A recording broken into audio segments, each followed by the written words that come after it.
Oh! Oh! Sobrang bigat, di ba?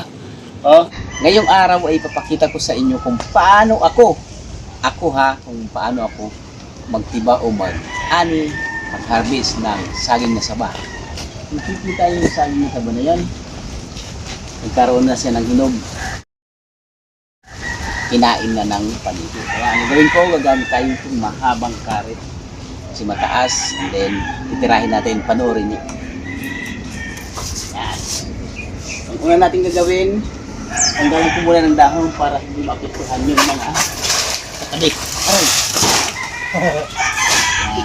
Tanggal muna natin. Magulang na, mga boss. Kaya, mahinugan. Tatatlo na lang yung tatlo na lang yung tatatlo na lang yung okay. Para hindi siya bumagsak ay dito ko siya tatabasin muna, mabawasan.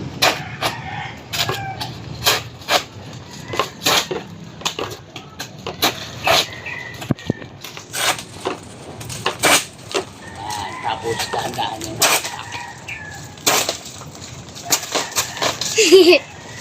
Diba?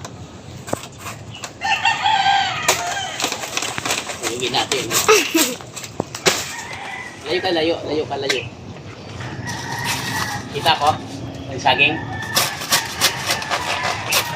Maliit mo pa pa niya.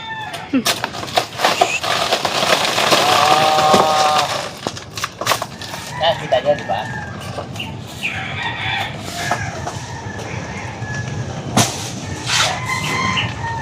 Lang kasimple, tapos mababa na, hindi siya sumayad kasi doon tayo sa taas pumutol, di ba? Tinayo ko natin. Tingnan mo, Harb. Dito ka, Harbs. Ito na yun, oh. Dahil magulang na siya, hindi nagkaroon ng hinog kahapon, ay nakita namin na may hinog na, kaya lang naunahan tayo kagabi. Ayan, kinain ng paniki. Tutok mo. Kaya kinain ng paniki. Yung hinog, oh. Lahati na, kaya gawin natin, tibain na natin. Sobrang malaki, laki ng puno, oh. Kaya ito ang gagawin natin. Ang kapag nakayanan ko, sobrang bigat nito, dito ako hawak, kaya pa, dandahanin ko na lang. Oh! Oh! Sobrang bigat, di ba? Oh. Okay. Ayan, oh. Oh, siguro mga ano to. Gano'n mga 30 kilos. Berapa kayo? Ang piling to. 1, 2, 3, 4, 5, 6, 7, 8, 9. 10 na piling siya. Bigat. Yan. Napanood nyo na kung paano tayo magtiwa ng saging na saba. Ayan. Oh. Okay. Diba? Yan. Nakuha na natin yung saging, yung bunga.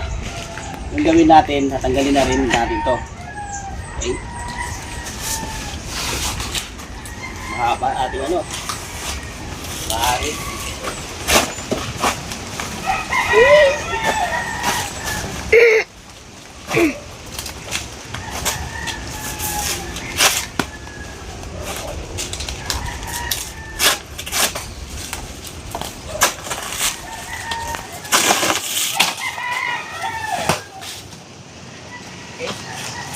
Wala, diba? Tapos, ginagawa natin, nilalagay lang natin ito dito sa center eh. Isang black. Black. Okay. Ito naman, pwede natin itong tanggalin.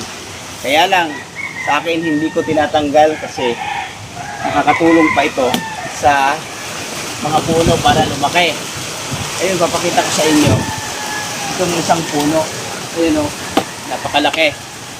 Yung pinagkunan ng bunga, yan o, hindi lang natin natanggal kasi maraming tubig na kukuha ang kanyang follower dito sa kanyang mother na pinutol natin.